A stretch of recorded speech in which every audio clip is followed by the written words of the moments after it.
What if your entire life was akin to a mirage or a projection? What if everything that you experience isn't actually the thing you think you experience? In the same way that when The Lion came on the first ever cinema screen, they thought it was real. They ran out of the cinema. They thought the lion was actually there.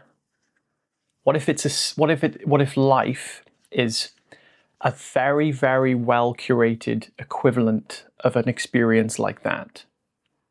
Well, I'm here to basically say that it is. And I'm going to show you how it's like that. And the reason for understanding this is because why would you not want to know the truth about your experience? Why would you not want to know the truth about reality if it was available to you? The reason that we suffer is because we think that the cinema screen is real.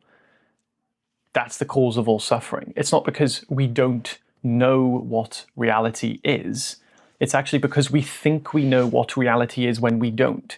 So the absence of knowledge is not, people think ignorance creates suffering. Ignorance doesn't create suffering. Really.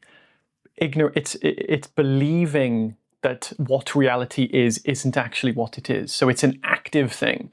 It's not a passive thing like not knowing something. It's thinking we know something. And the thing we think we know is that reality, namely the world that we experience, cups, chairs, people, things, trees, we believe that they have their own existence. We think that something started like a big bang and all the particles just somehow appeared out of nowhere. And then eventually over a long period of time, they just became solid, then created consciousness. It's a complete ludicrous idea. So what we're actually experiencing is a complete hologram. It's a holographic experience within itself.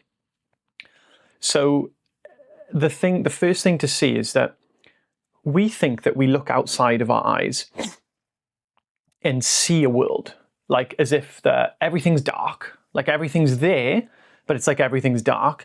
And our mind is like a torch that shines on reality. This is not how it works. There's no things that are there and that we shine the torch of our consciousness onto it. And then suddenly we're able to see them. The shining of the torch of consciousness is what we call perception, and it never shines on anything. The perception, the perceiving faculty, is what we perceive. Have you ever wondered how on earth we have somehow developed the perfect capacity to perceive objects, and these objects happen to have the exact same qualities that our mind is capable of perceiving? Like, for example, this mug doesn't have any other quality to it that exists other than what is possible for my mind to perceive. So it has a size, shape, form, color, a temperature, because there's tea inside. And if I do that, it makes a sound. But see, that sound is not coming from the cup. You see? And actually, the color is not coming from the cup. The temperature is not coming from the cup. There's actually no sensible experience that I can actually sense that comes from the cup itself. So the cup's existence is only known, like, for example, if we went to court and we were to say, we want to prove the existence of this crime, then you would say, okay, what did the crime consist of? You would have to look for the qualities of what consisted to render the crime even a crime. Now, if we want to render the existence of this object to make it knowable, right? If it wasn't knowable, it means it's not there. This is why if I say there's an object here right now, you'd say, no, there's not, because I cannot perceive it.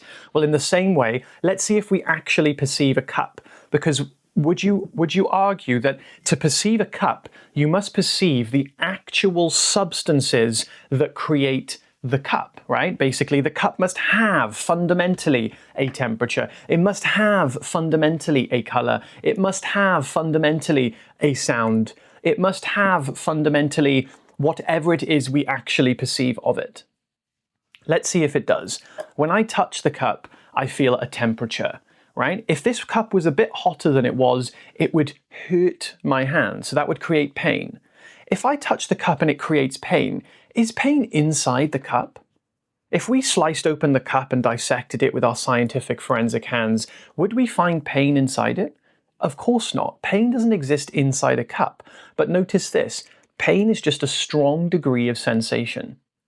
Pain isn't a thing that is apart from sensation. Pain is just the name we give to a strong degree of sensation. If we have a low degree of sensation, it's quite pleasurable. I like it, warms my hand a little bit. We have pleasure and pain completely dependent upon sensation. No sensation, no pleasure and pain. If that's the case, how can we ever say that a cup has sensation? Because if a cup was capable of having sensation, a cup would have to have pain. But cups don't have pain. Minds have pain. We experience pain. Pain is a quality inherent in our mind, not inside the cup. Which means if you can't separate pain from sensation, because they are literally the same thing, you cannot have sensation in a cup. If you cannot have sensation in a cup, sensation is only relative to our mind and it doesn't exist in the cup. How could you have something exist in the cup that's only relevant to our finite mind? It doesn't make any sense. You cannot have that then. So we can take sensation away from the cup because cups don't have sensation. So how could we touch a cup without sensation? We wouldn't. We would just go through it. Why are we not going through it, I wonder? Let's continue. So what else do we have of the cup? We have the color of the cup. Well, the color of this cup, I see its form and its shape and its size. Its form, shape and size, I only know relative to other things. I wouldn't know the size, shape and the cup. Think of a cup in your mind right now. What's the size of that cup? How would you ever know? You can only know relative to another object. So size and shape are only measurable due to the fact there are other measurable things. But we shouldn't have to depend on other measurable things to know if something has something. So we see that size, shape and form, they're not things objects have. They're concepts we have created. Again, only relative to our finite mind. If I had the weight of the cup, all I know of the weight is a sensation. Cups do not have sensation. So how can I say the cup has a weight? If weight is purely dependent on sensation, cups do not have weight because you cannot take weight away from sensation. All weight is relative to sensation. You cannot have anything other than sensation to render weight. If you have something that doesn't weigh anything, you're not going to feel it. And guess what? It wouldn't have weight. If it doesn't have weight, it doesn't have sensation. We can weigh feathers, they do weigh something, but we barely feel them. Why? Because they're so light, they don't have weight. In other words, they don't have that sensation unless we force the sensation. And then we're using another force. So we see the cup doesn't have a size, a shape, and a form because let's look at the next thing. One, size, shape, form, and weight are completely conceptual measurements that our mind creates. Next thing, the color.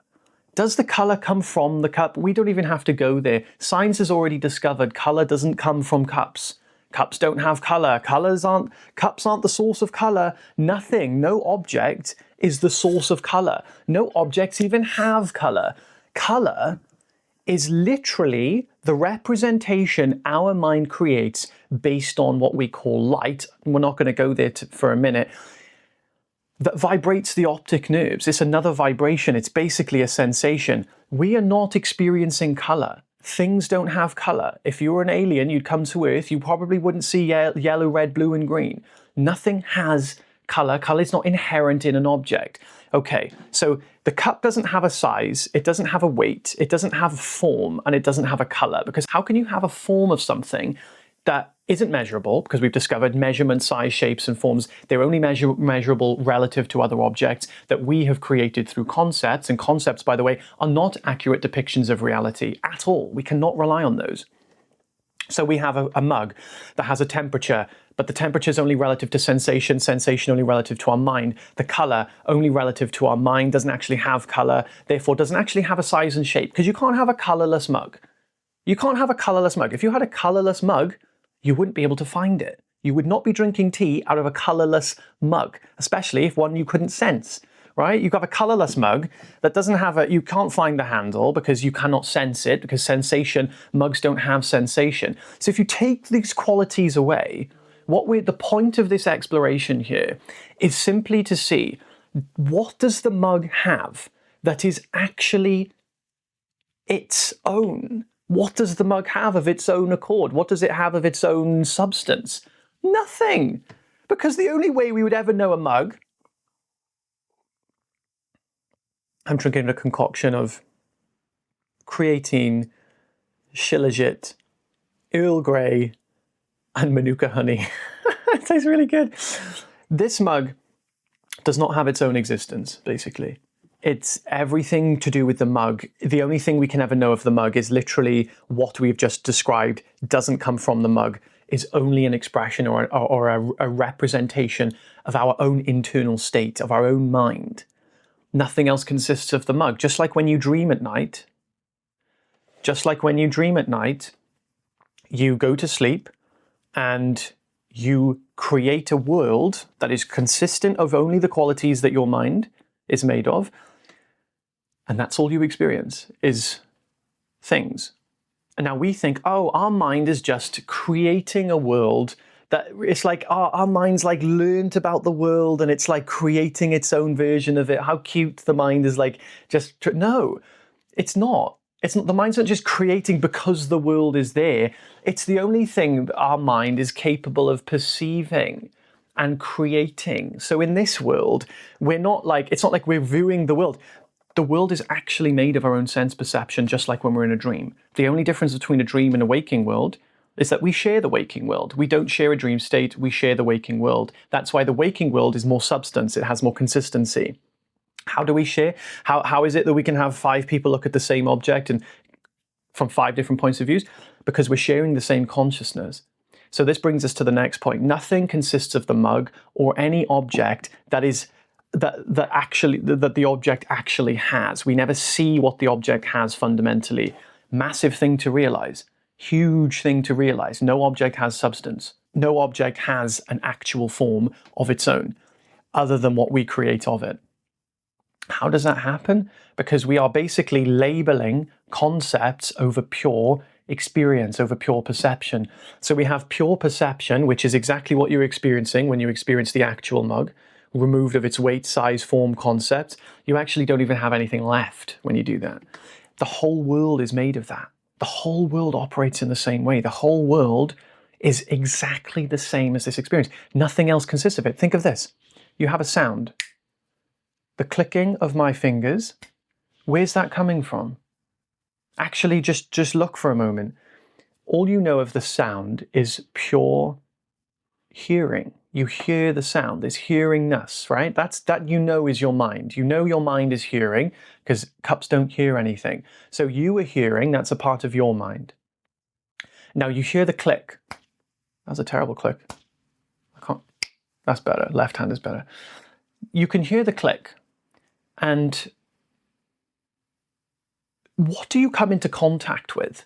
This is the thing to see. We're looking at like where our mind comes into contact with the world.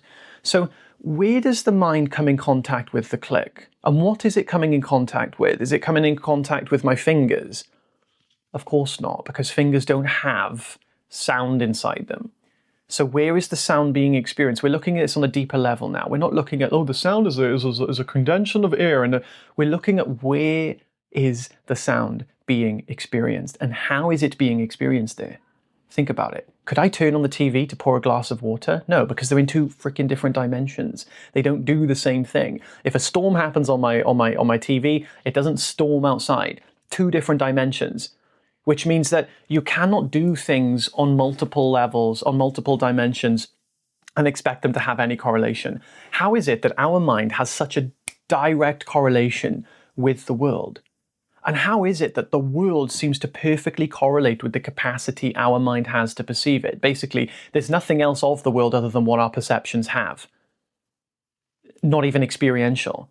So how is it not that we don't have an intimate connection? Well, could it be because we have a very, very, very intimate connection with the world? Could it be the world is made of our mind? And could it be that our mind is made of consciousness? Take a thought right now. Think the thought wave. In the experience of thinking wave, you can create this condensation of consciousness. That's how it's made. So in the same way, I condense air with my fingers. When you think, you are condensing the air of consciousness. So when we have wind, which is a movement of the air, we have thought, which is a movement of consciousness. Just try it. You're willing your intention to create the thought wave. You are literally vibrating consciousness right before your eyes, the eyes of consciousness. You are contracting yourself. That's how consciousness is creating thought. And then thought, and then we apply appropriate meaning to thought, and then we use the meaning to appropriate to objects to create concepts, which are patterns of thought. And then when we believe in those concepts, we create a very important pattern of thoughts. And those important pattern of thoughts create what we know as the world. And when we believe the world is fundamentally real, meaning the world has its own substance, other than our consciousness, that's when we suffer. Because suffering is basically the incompleteness of our being, our separation from our being. So basically consciousness, when it doesn't know itself, it loses itself, so to speak, and gets lost in the world. And when that happens, it basically kind of looks for the nearest thing it can identify with. It looks for the nearest thing it can think it is. And it thinks it's the body and the mind because that's where it seems to experience from. And it's when we believe we're the body and the mind fundamentally that we therefore share the limitations of the body and the mind. And once we adapt to basically believing that we are the body and the mind, sharing those limitations, that's when we find suffering, because we suffer the consequences of what the character is experiencing, just like in a movie. Just like believing and convincing ourselves that the tiger in the screen is actually coming at us. It's not actually coming at us. So nothing is fundamentally real other than consciousness, because consciousness is the only thing we can actually identify has any correlation between any living experience. And if there is a reality, which by the way, obviously there is, then it must be present in all experience. It can't be someone's experience where it's not. So everybody must share what reality is, and it must be present in reality, even if everything else is an illusion. Well, guess what's the only thing that we can identify, which has to be identifiable, that everybody shares, everybody knows, and everybody experiences? Consciousness. Consciousness is the one consistent factor in all experience that does not change, does not grow, does not die, does not start, does not stop, has no color, form, shape, or size, yet it is that which knows all experience. Could it be that consciousness is what reality is, and everything we perceive is an emanation or an expression or an animation of consciousness? I hope this video was helpful. I have a free community, the link's in the description. I share meditations and talk people through these types of things all the time, so I'd love to have you there. Have an amazing day, guys. Take care.